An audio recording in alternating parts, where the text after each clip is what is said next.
Hello, my name is Lycania. This is my studio and shop. I'm going to try and make something. I'm going to give you an opportunity to watch me fail or succeed. We'll see what happens. I'm going to push myself a little bit further than I have before, in particular with my soldering work and with my stone settings. So I have done nothing more than a single piece with like 2 soldered joints in it. So I'm going to attempt to do 4 to 6 on this piece. So that's more than I've done before. I haven't set a cabochon and a bezel setting in probably 15 years. And those were much larger cabs than I'm working with now. And I don't know how good my job was back then. That was quite a while ago. So I'm going to practice setting some cabs and a bezel setting. I'm going to practice mounting some bezel settings to a base. In this case, it's going to be the ring of an annular brooch. So we're going to do a mashup between this coin brooch and an annular brooch, which sometimes in finds have cabochons mounted around them. Sometimes it's like 6 of them. We're going to go for 6. Let's see. I think my piece may be a little smaller than the ones in the museums. I did not go into depth looking at the measurements of these things because I'm kind of bound by what I'm choosing to do here. I don't have a larger coin than around the size of a quarter. So I guess I have 2 choices in terms of what I'm going to stamp the coin is in. I could do my Constantine or I could do my Durham. And the Durham is, I'm probably mispronouncing that, is my newer stamp, so I'm going to do that. And I'm going to stamp it in stainless sterling silver instead of fine silver, which is what I've been doing most of my coins in. And the reason for that is the cabs that I've bought, because I bought some pre-manufactured cabs, are also sterling silver, and this way I can keep some consistency between the base, the cabs, and also the pen's going to be sterling silver. Fine silver is something I just kind of started playing with, and really have only worked in terms of precious metal clay, which I haven't done in a long time, and stamping these fine silver coins. My bezel settings are pre-made. These little pre-made doohickeys. This is basically just a little cup. We're going to put the stone down and then fold or bend the metal around the stone to hold it in place. If I was to mount, oh good Lord. So if we were to mount that to one of the rings I have made before, it actually is going to hang over on the end. You can't see that because if I tilt it so the camera can see it, it's going to fall off. But the bezel is wider than the ring, and I don't like that. So I'm going to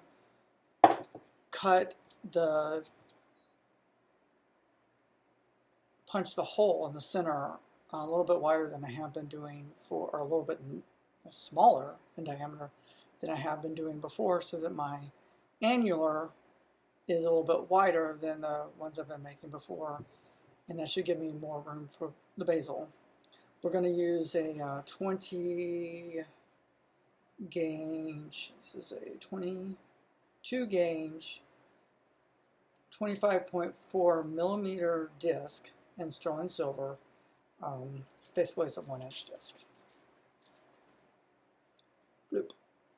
Alright, so I'm going to shift to my rig for striking coins, and I'll meet you over there. Alright, so this is my stuff that we're going to use to strike this coin.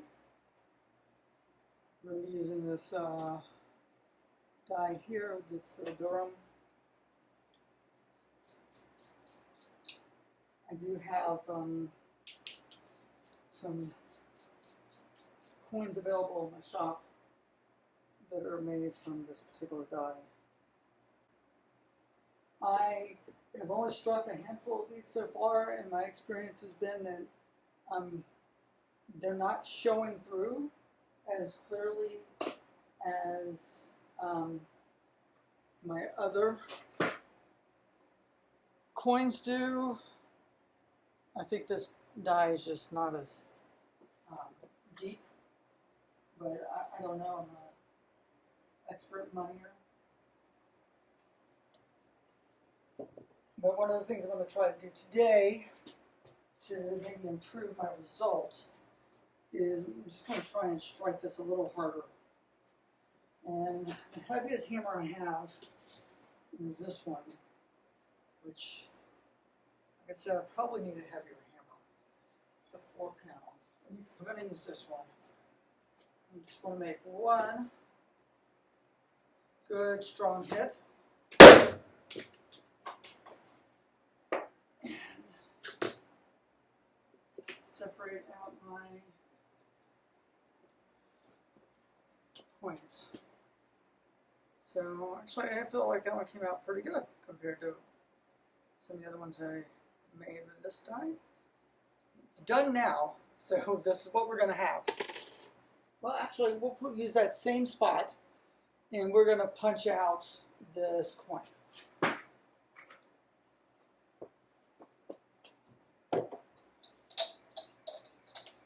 Exactly, always sure on which direction I'm going to go, but I'm going to use this because it's got this rubber pad to help protect my bolster. And so what's going to happen is we're going to pick out our punch and set the punch sabot. I don't know what it's called, so I'm going to call it a sabot because it seems to fill the hole like a sabot does in a barrel into that mechanism I just set down. So here's what we got. We've got, this is a Jansen's Works coin ring set, which we're going to use to punch out the center. So what's going to happen is we're going to punch out a hole about that big. What I'm going to do is we're going to just step back over to my bench. I'm going to see if that leaves me enough room for my basal set. So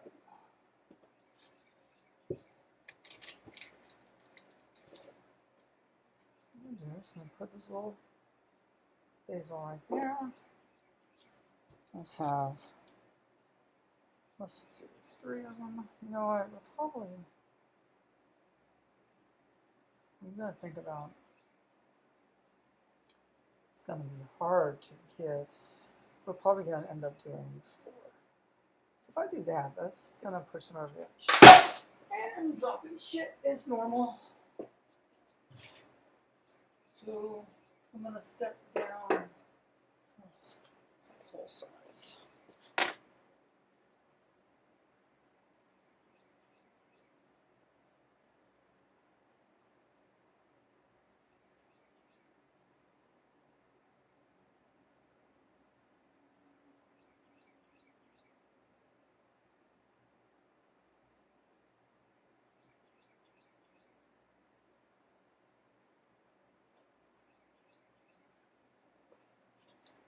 That's going to be a close fit, but if I go smaller, it's going to be too much room.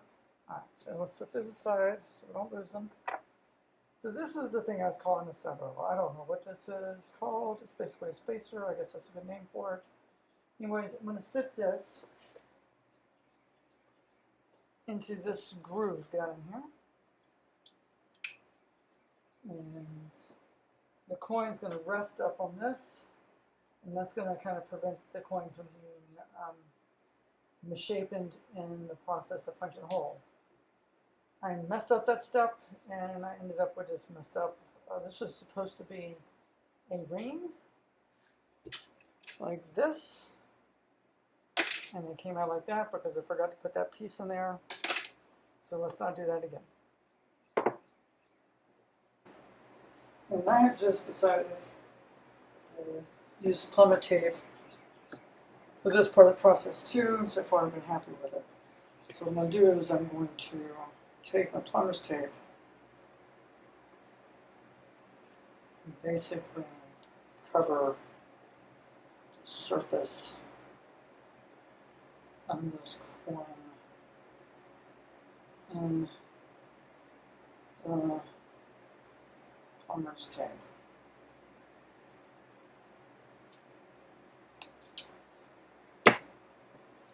And I'm going to set this down in my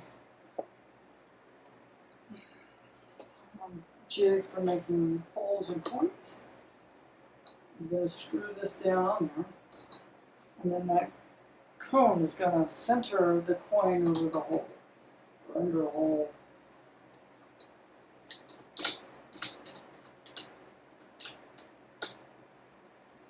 Alright. We're going to get some burlite wax. It's kind of like a dry lube almost. I'm going to put that onto the punch and set it in place. I'm hitting them with this. I think the brass hammer takes more damage than the punch does. And that's it. What I have is the center of this. So this little center is punched out. And then what I have is my ring, the spacer sabot, punch out. So I'm going to take my teardrop plastic mallet and tap on the cutting end of the punch to free it from the spacer and the ring. So this is the annular portion that we have just made. Alright, so I've been looking at this and it's not flat. So what we do now is flatten it. I haven't done much with it.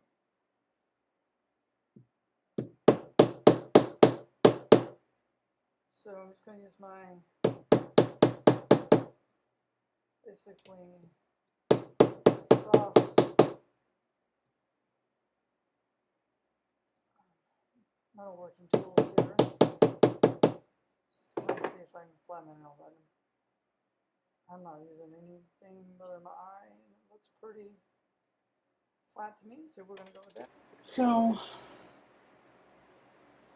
what needs to happen now is, so far this is really no different than what I've been making before. And what I want to do is I want to deburr this.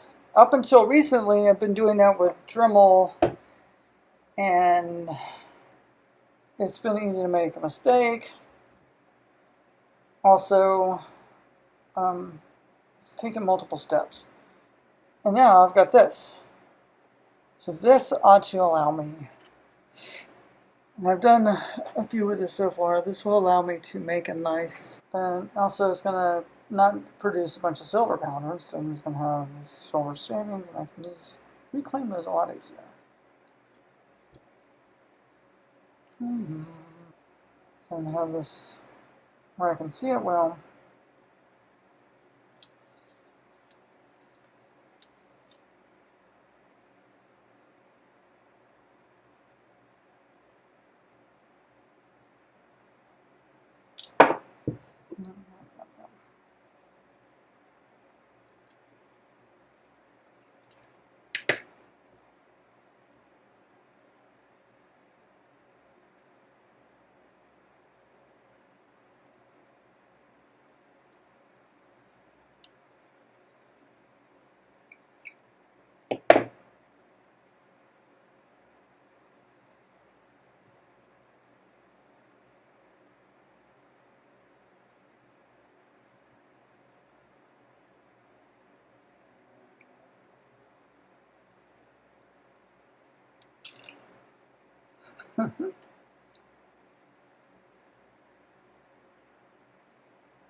So yay. Now let's think.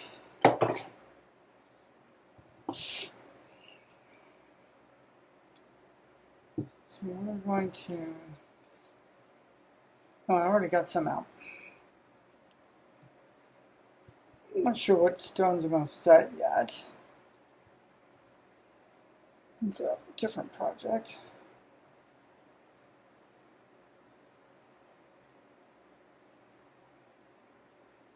Well, let's think about how this is going to work. So if I do 4,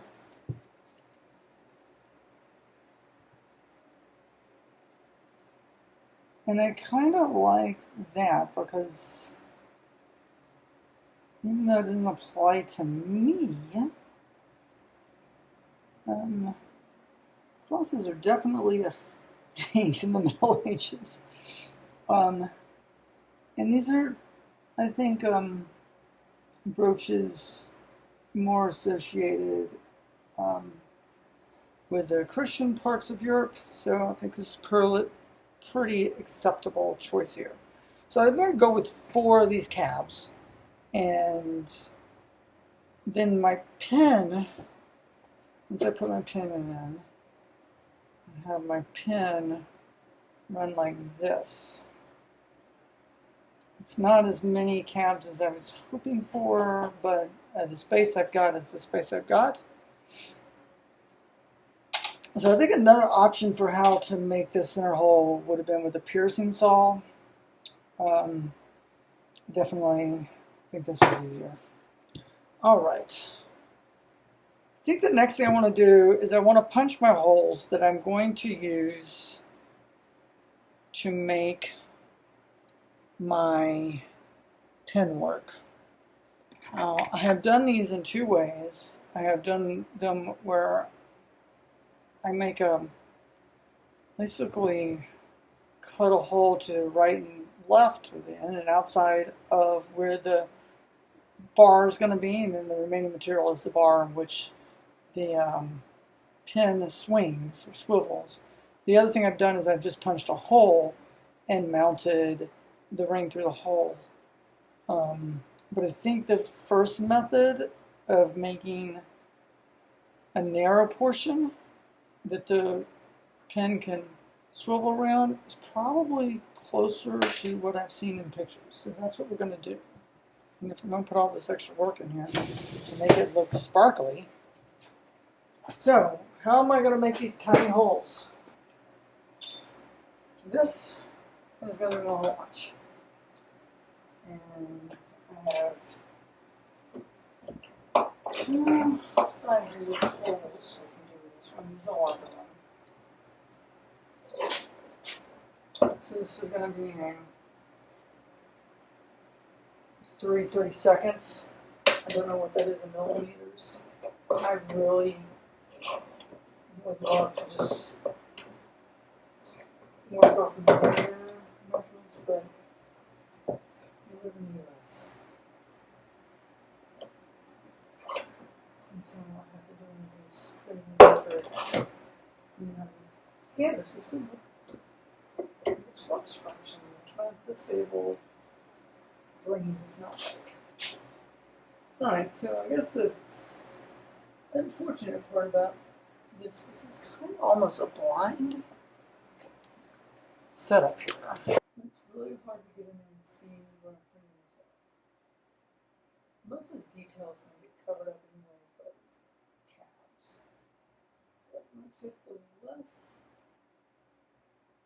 detailed area, just tell the truth on this first punch, and then remind you so much in terms of placement. So what I'm doing is really just punching out a half circle. So hopefully you can see that. So you see this little half circle stamped, punched. And I'm going to try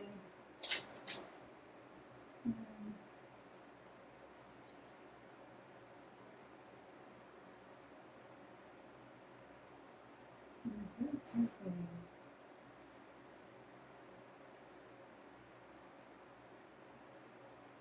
Except line up.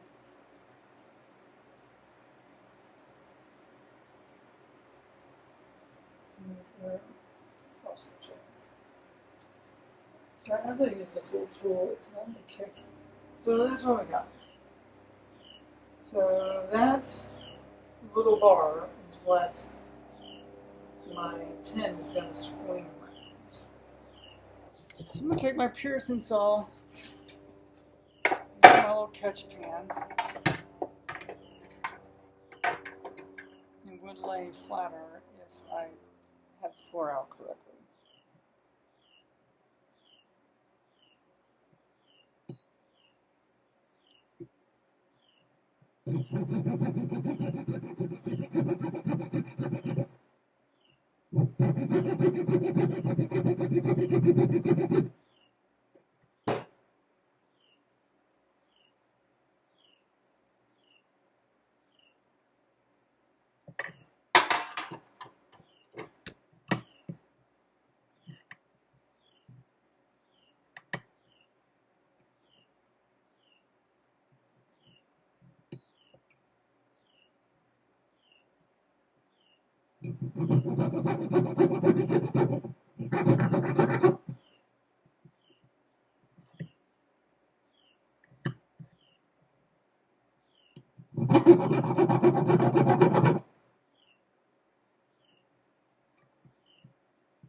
So, I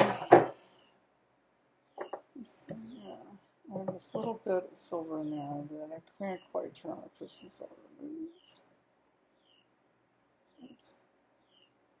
Can you remove it? Go away.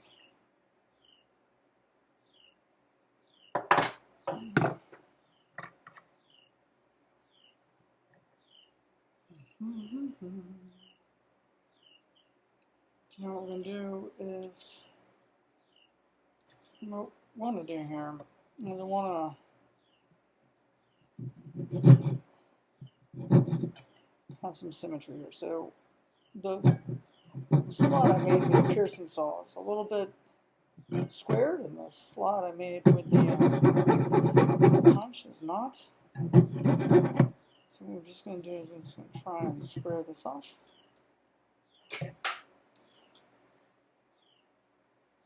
So now the game plan is we've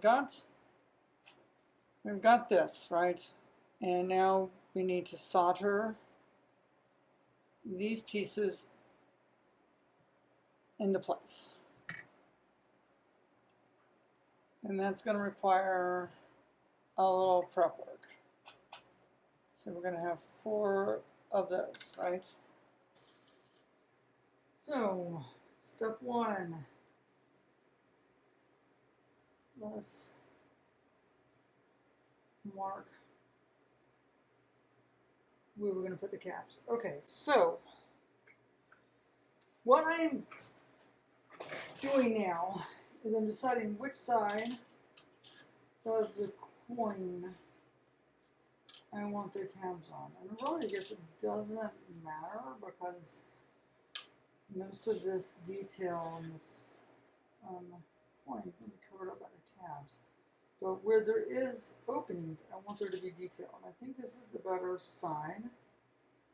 So that's going to be my side itself. And I'm going to use this little work surface to kind of be my way of... So that's got that one had a spring inside of it. And so that just prevented me from making a good mark.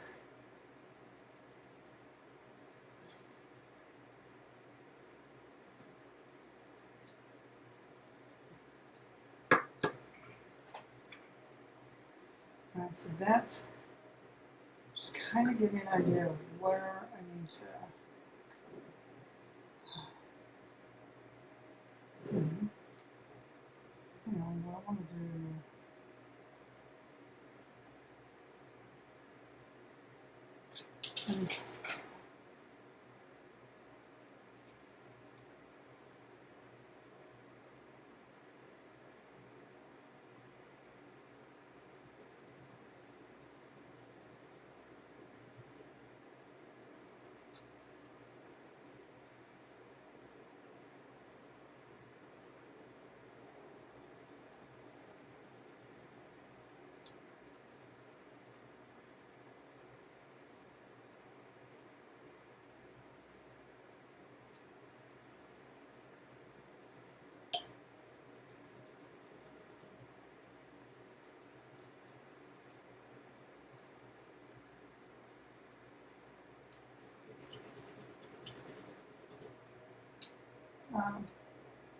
All right, so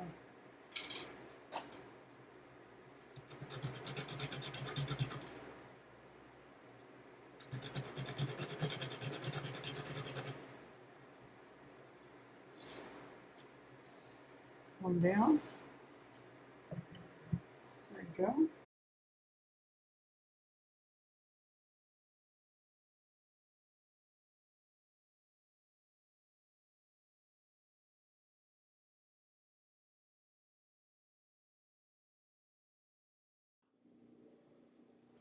Alright, so this is going to be my soldering station. It's at my lamp working bench because that's where I have gas and O2. So in the background you'll hear my oxygen concentrator working. You may hear my vent fan running. I'm going to use my little Smith torch to do this work. I maybe should be using a different head on it, but I'm going to use the head I've been using most successfully for my solder work. So I've got my little torch going. Hopefully it won't go out on me.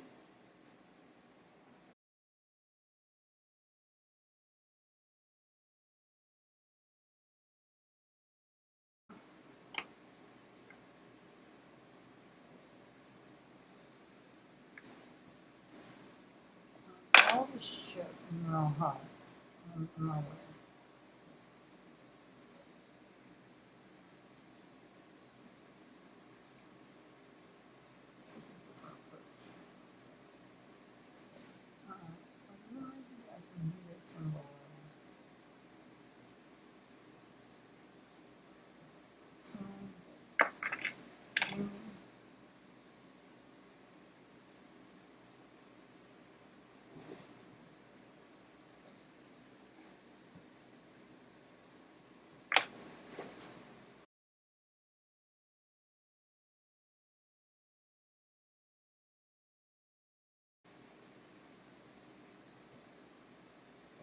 Alright, I saw solder move. Fingers crossed.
So what we're going to do now is I'm going to finish up the metal assembly portion of this job, I think.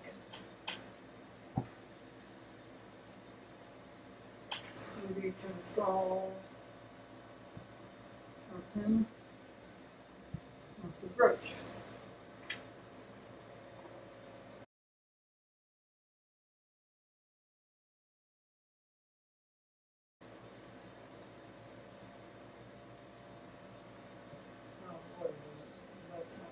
Okay, so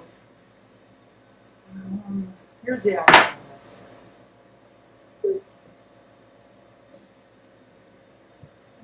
I'm not 100% happy with the placement of my, this one moved. Maybe the nail kind of shifted a little bit, but it's done. It's experimental case anyways. But this all needs to get polished to a better standard before I start working on this half. And there's this blob of solder that definitely,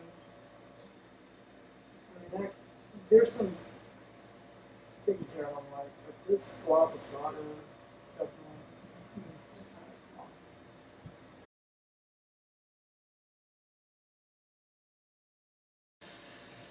Alright, so I'm going to put this in the tumbler because I don't want to wear off in detail. I'm not going to leave in the tumbler too long, but that's the next step. So I've got it and 3 other things I soldered in there. Alright, it's tumbling.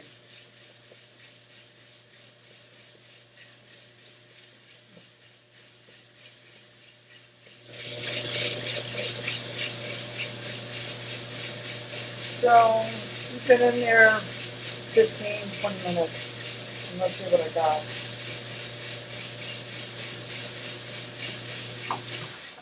Tumbler doesn't have an on-off switch, so I have to unplug it and turn it off. That's annoying. Oh look, it's a bunch of soap. Soap. Oh.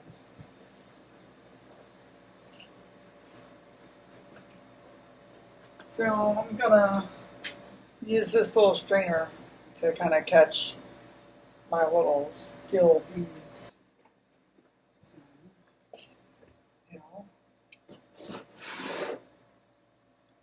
So we got trademark stamp tag attached.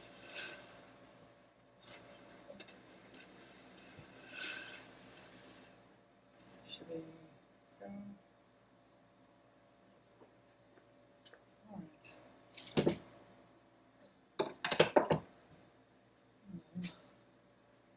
Let's see.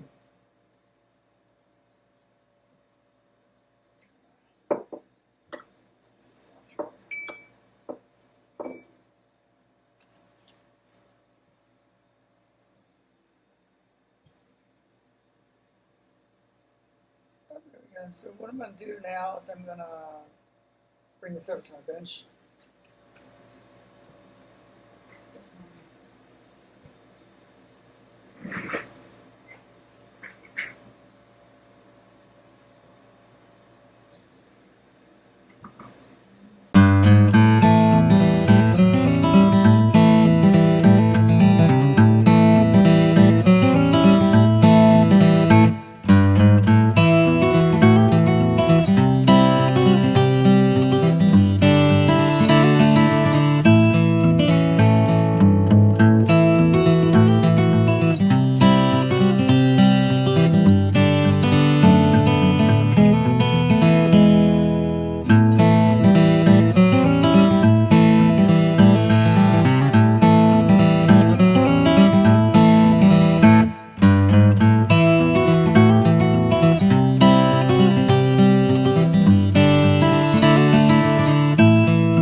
finished product.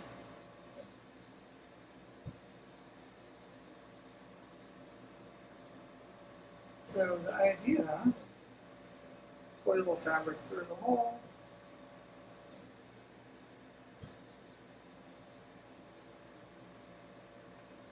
Punch the pin through, and then voila, a brooch.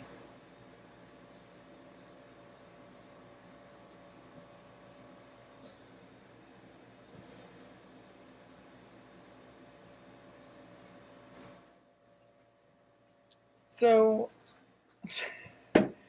I mean, I've got a brooch. It's not perfect, and I struggled in a couple places. One was placing the bezels. Just inexperience with soldering, definitely at this level of precision. And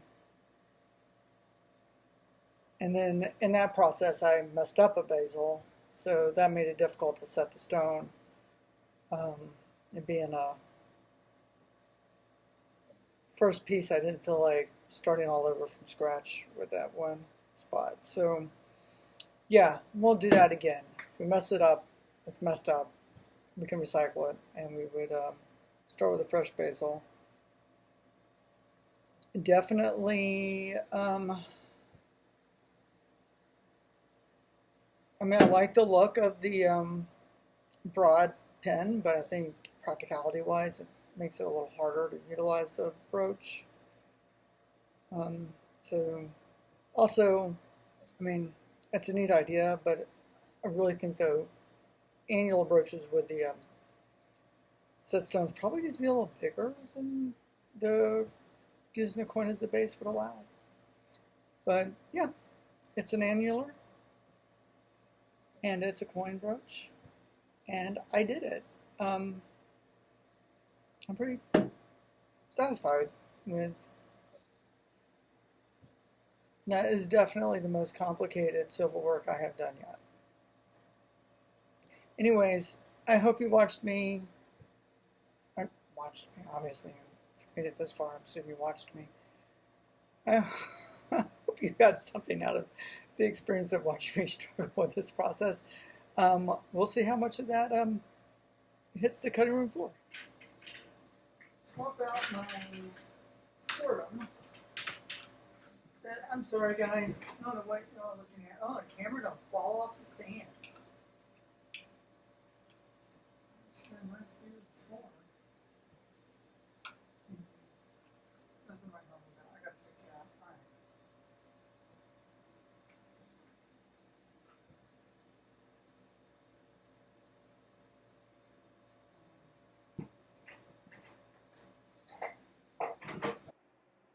Oh, fucking tacos, man.